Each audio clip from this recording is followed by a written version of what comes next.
Chamans, à quelques kilomètres de Senlis. C'est là que se trouve la propriété de la famille Payot.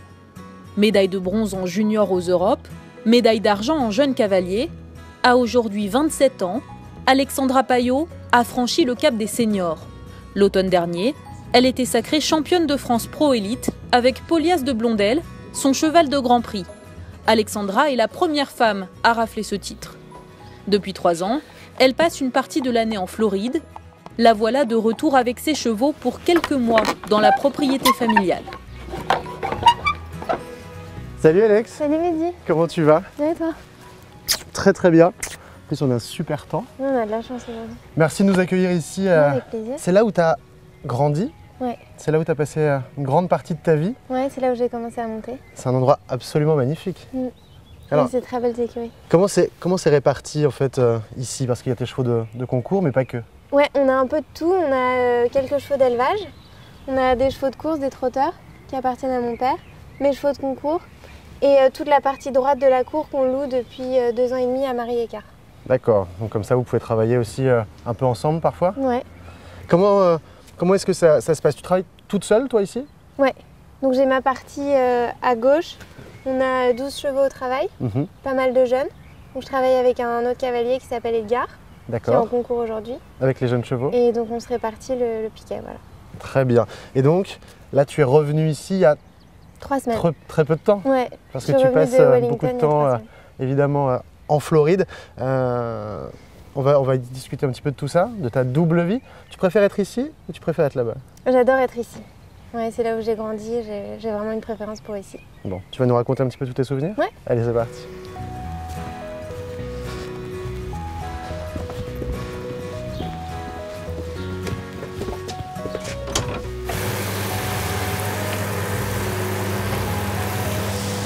En fait, je suis un petit peu ton commis cuisine. Ouais.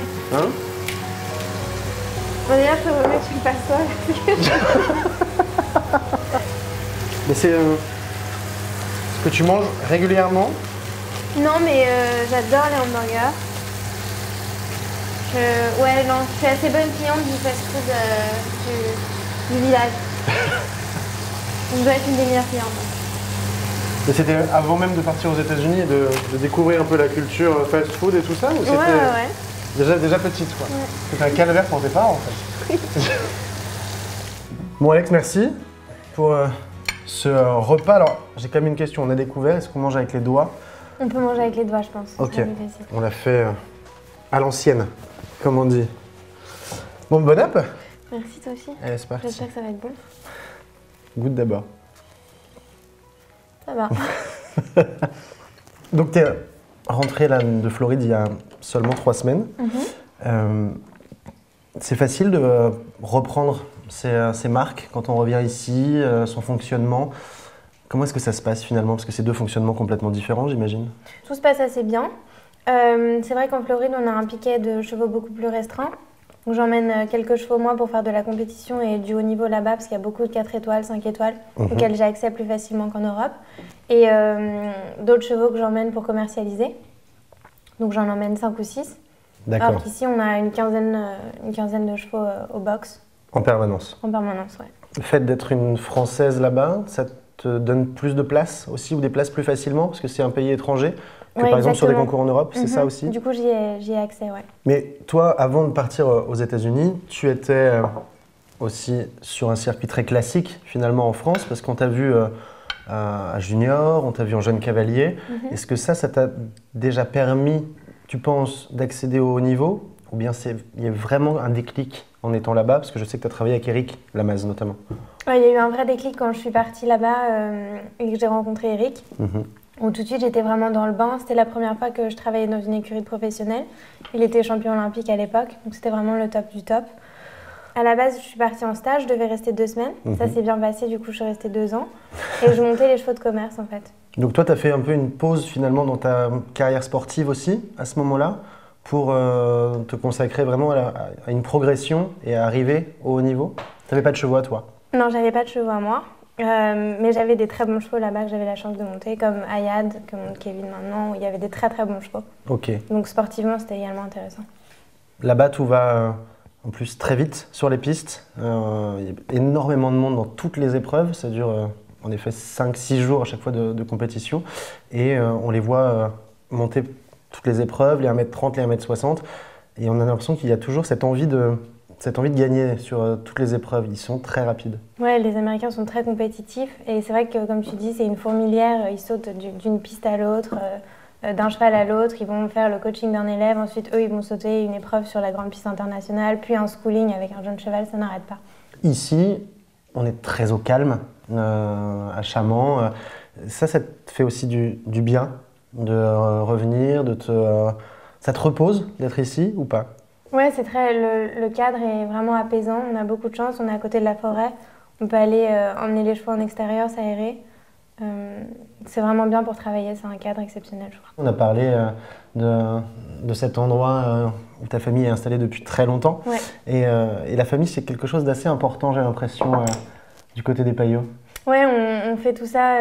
On a la chance de vivre cette passion ensemble. Mon père et mon frère sont très investis. Mon frère habite juste à côté, à 5 minutes. Mon père passe presque tous les jours aux écuries.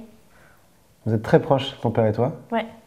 Alors justement, je crois que j'ai une petite vidéo à te montrer. Tu sais qu'il y a la cerise sur le gâteau dans cette émission, c'est justement ton papa. Alors ce que je vous propose, c'est qu'on regarde justement cette cerise sur le gâteau tout de suite.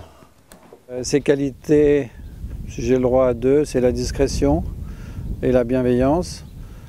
Je parle à pied. À cheval, peut-être un peu plus d'ambition, un peu moins de préparation, un peu plus d'ambition. Son principal défaut à pied, demande à Mehdi, mais la cuisine c'est pas ça, Mehdi. J'espère que tu as bien déjeuné, qu'elle a fait un effort, mais c'est vraiment pas une bonne cuisinière. Quelles émotions ça vous a apporté l'année dernière, le titre qu'elle a reçu? J'ai eu deux émotions. Celle par rapport à l'esthétisme du sport, à la qualité de l'équitation, à l'harmonie absolue avec le cheval, ça c'est une véritable émotion. Et puis bien sûr l'émotion du titre, parce que j'étais heureux pour elle bien sûr et pour tout son entourage. Est-ce que vous avez un message à lui faire passer? J'ai un message sportif à lui faire passer. Elle a protégé ses chevaux, elle a protégé ses chevaux pendant tout l'hiver pour préparer l'été. Maintenant les chevaux sont prêts, très très bien prêts. L'été arrive, maintenant il faut y aller pour gagner. Je t'embrasse ma chérie. Alors? C'est gentil ce qu'il dit. Déjà, qu'est-ce que tu as pensé de la cuisine? Non, ça va, ça va. Christian, ça va. Je t'ai pas empoisonné, non? Non, ça va. A priori, tout va bien. Et sur le reste? Parce que c'est vraiment le reste qui est important finalement. Non, c'est assez émouvant de l'entendre. C'est vrai qu'on est vraiment intime, quoi. On vit cette passion ensemble et il est très investi, il m'a toujours soutenu. Donc le titre de championne de France l'année dernière, c'était vraiment... ça m'a fait plaisir pour toute la famille, quoi. Est-ce que ce titre a changé quelque chose? Ouais, ça m'a donné confiance, ça m'a montré que je pouvais le faire. Et puis sportivement, ça m'a ouvert des portes. J'ai pu participer à plusieurs 5 étoiles. Donc c'était vraiment un tremplin, ouais. Il dit que tu préserves beaucoup tes chevaux. Il te demande d'avoir un petit peu plus d'ambition. Est-ce que tu as l'impression que c'est quelque chose qui te manque encore, comme ton père pourrait parfois le sous-entendre un petit peu, ou un peu plus de niaque? Ambition, je pense pas. Agressivité, peut-être, ouais. C'est vrai que pour moi, c'était nouveau, tous les 5 étoiles, etc. Donc c'était plus prendre de l'expérience, découvrir. Ça s'est bien passé. Maintenant, ça m'a donné confiance. Et c'est vrai qu'il faut que je sois un peu plus pushy dans les niveaux en dessous, parce que maintenant, c'est des épreuves que je peux faire qui sont de mon niveau, quoi. Donc avoir plus confiance et plus d'agressivité, ouais. Et ton père parle d'esthétisme aussi. Tu fais partie des cavalières qu'on aime bien regarder en piste, notamment sur Polias et sur un Grand Prix. Il y a une qualité d'équitation.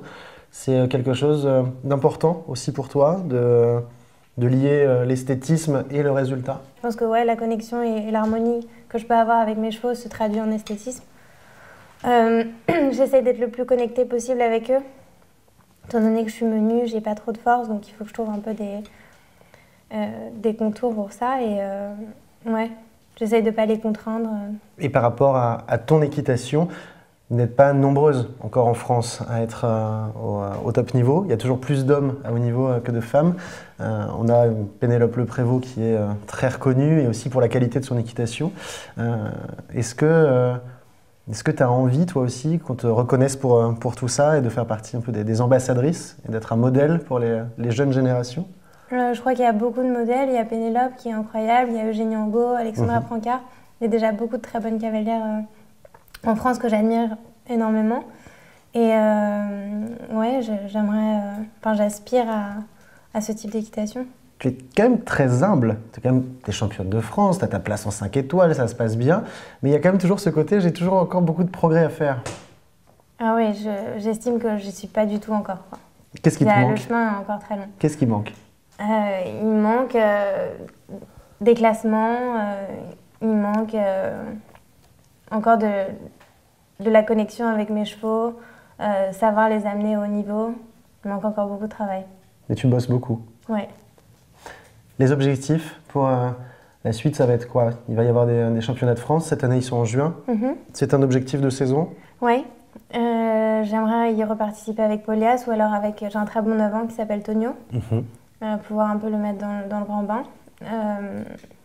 Puis j'aimerais gagner un Grand Prix avec Polias cette année et pourquoi pas reparticiper à une Coupe des Nations si on est en bonne forme et que Philippe Garde a besoin de nous. L'équipe de France, c'est quelque chose qui t'attire aussi et qui te plaît beaucoup? Ouais. Je pense que les Coupes des Nations, c'est vraiment une atmosphère incroyable et puis ça nous tire vers le haut. J'aimerais vraiment y reparticiper, ouais. Bon, c'est tout ce qu'on te souhaite. En tout cas, merci beaucoup, Alexandra, de nous avoir ouvert les portes de cette propriété, mais aussi les portes de cette cuisine. Avec plaisir. Et puis, on va déguster ce dessert. Et puis, nous, on se quitte forcément avec le menu du jour. Ciao à tous.